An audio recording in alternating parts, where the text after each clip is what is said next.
I've got Chris Walker and Isaac Trotter here with me. We're going to break down all 16 games. We're going to talk to Baylor guard Jeremy Roach, and we're going to give you everything you need to be ready for day 2, the second full day of the NCAA tournament. Before we go anywhere, let's bring Chris and Isaac in. Same deal, fellas. We are going to start by going through the calendar, go time by time to get us there. It tips off Friday at 12:15 p.m. Eastern Time. Baylor against Mississippi State. You both have Baylor. I do too. Chris, tell me why you got Scott Drew.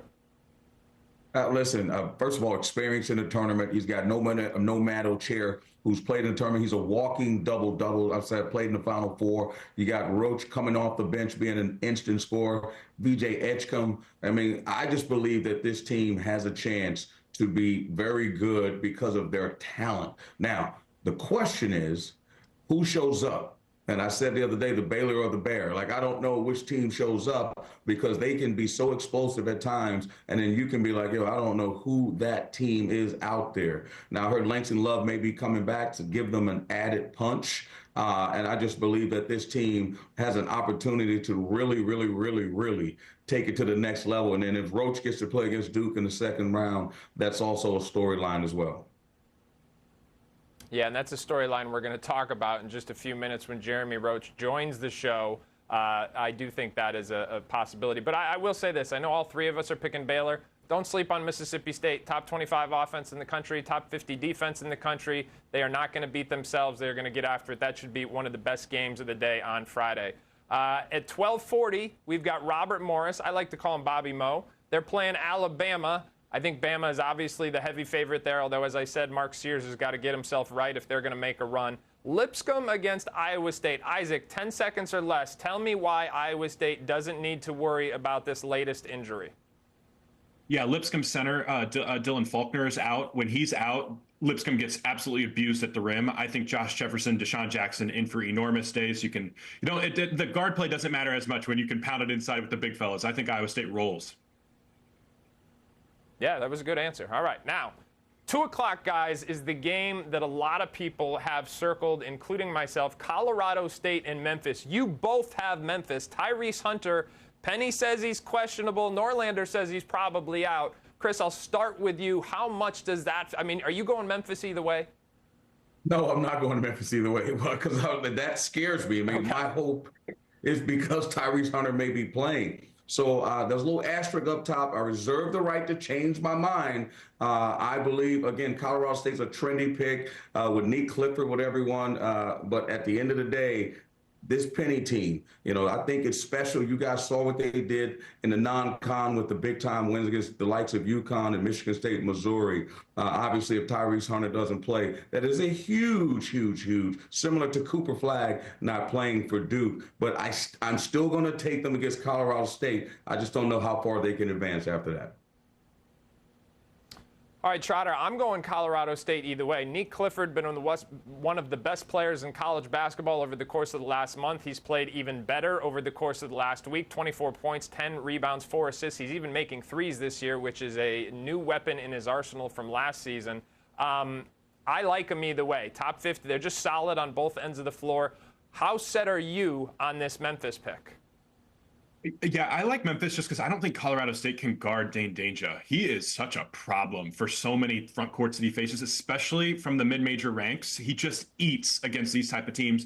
And Colorado State this year, we've seen them play some of these big burly forwards. Nick Davidson, Tyson Degenhard out of Boise State, Nelly Jr. Joseph. That type of archetype has really given Colorado State issues. I think Danger is in for a huge day. If Tyrese Hunter is out, that means even more usage gets spiraled towards Dane Danger. So I think he's huge. And then PJ Haggerty, I have a ton of respect for Colorado State. I just don't think they have a great matchup one-on-one for him unless they decide to throw Nick Clifford onto him. So just those two guys there, Haggerty and Danger, feel like they could really carry them in this matchup. All right, at 2:50, Duke takes the court for the first time. Whether or not we will see Cooper Flagg remains to be seen. I don't know that it's going to matter in this one, but I guess we'll find out. Either way, I think we've all got Duke moving on pretty easily. 3:15 is a 7-10 game, and this is a good one, guys. You were split on it. Vanderbilt against St. Mary's. Chris, let's start with you. Who's winning this one? Listen, I'm going with Vandy. I'm going with Mark Byington. I think he did a tremendous job of putting together a team out of nowhere. I worked at Vanderbilt. It's a very difficult place academically. So to amass that type of talent, to bring those guys in with Edwards and Hogard and Nickel, I mean, I just think that he did a tremendous job. And again, if they can turn over, that they can pressure St. Mary's, because St. Mary's is bringing the heat inside. They're physical, they're smart. Randy Bennett's a tremendous coach. They just haven't had a lot of success in the tournament. So the question is, can they exercise those ghosts of being an early exit in the NCAA tournament, even though they've had great regular season success? Again, we get to Vanderbilt, one of those SEC teams that crawled into the tournament, right, with not having a great amount of non-conference wins at a high level. But Mark Byington's a great coach, and we'll see what happens. Trotter, how would Randy Bennett's squad exercise those demons and get a win here? One, they're just enormous up front. Mitchell Saxon is such a big dude. It's hard to move him out of the paint. And Paulius Morauskas, the transfer from Arizona, has had a phenomenal season. So I think just St. Mary's ability to win the glass battle, I think, is the ultimate equalizer in this one. Because I do agree with Chris, like, Vandy's backcourt is dynamic. A.J. Hogard can really go. Jason Edwards can fill it up with the best of them. But St. Mary's is a terrific pick-and-roll defense. And also, they just played one of their worst games of the season 10 days ago. They've had to stew on this for a minute. They missed all 16 threes. They turned it over 18 times. Like, that's just not St. Mary's basketball. And they only lost by 7 to Gonzaga somehow, because that just is the proof of the pudding for them. I think that they just have a lot of various avenues to make life very hard for Vandy. And if they win the rebounding battle by 10, 11, 12, I think St. Mary's advances to the round of 32. Guys, at 4:05 Eastern Time, North Carolina plays Ole Miss. I feel like all we've done this week is talk about North Carolina. First, they weren't supposed to get into the field, then they did, and then they went out and they smacked San Diego State. Now, my question in this one, Ole Miss against North Carolina. Chris, does North Carolina keep rolling, or does Chris Beard shut it down? Chris Beard, my old workmate, shuts it down. And listen, I know they only have Malik Dia inside for size, but here's the thing. They play defense like you wouldn't believe. There is no way that Chris Beard is going to allow R.J. Davis to have the type of night that he had this night. This is what they did at Texas Tech. This is what he was good for at Texas. This is what is going to happen. Again, I just believe that the SEC, I keep saying, like, and I keep saying this to people, like, if the SEC is the league that we say it is, then they have to have a show of force. And what better way to do it than against a team like North Carolina, who's considered not a tough team, right? A wine and cheese, three-point shooting, no physical presence inside, not even a great rebounding team. Elliot Cadeau is going to be playing against some very, very experienced physical guards. And they've seen the gauntlet of the SEC. Is North Carolina talented? Can they score a lot of points? Yes. I think this game's going to be in the 60s in the mud, and I'm taking the Rebels.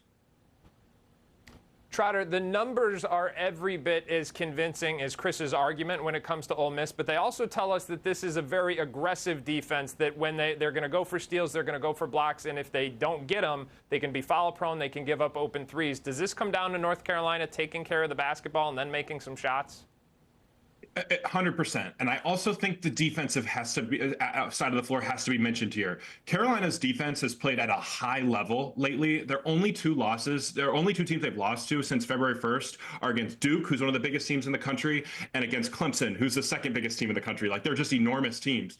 Carolina at the point of attack has been outstanding lately. Seth Trimble moves those puppies on the perimeter extremely well. I thought R.J. Davis and Elliot Cadeau played some of their best defense of the season against San Diego State. San Diego State took 58 shots and only 8 of them were at the rim. Like, they just did not let them get 2 feet in the paint. That type of effort is exactly what they need against Ole Miss, because Sean Padula can get it going, Juju Murray can get it going, Matthew Morrell can get it going, Jamin Brakefield. Like, they have a lot of individual guys that Carolina is going to have to sit down and guard.